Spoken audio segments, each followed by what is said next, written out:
Well, when we're not able to breathe through the nose, that is not a normal situation. So obviously there's some inflammation going on, or certainly some unnatural state. So the natural reaction to that is to maintain ventilation, open your mouth and keep breathing. But of course that comes with complications where you're inhaling directly into your mouth and to your lower airways. You're exposing yourself to all the pathogens and pollutants. So it's not something you want to sustain. People that mouth breathe get more infections in their airways.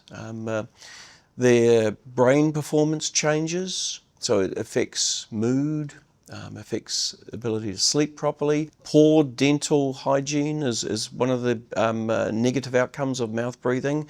With young children, face development issues because the jawbone and the skull don't grow together and properly. The children that mouth breathe have a much lower performance in schooling compared to students that nose breathe. And that shows you the role that nasal breathing has on brain activity. It's not that there'll be a sudden change. These changes we see with people's poor health associated with mouth breathing are long-term factors.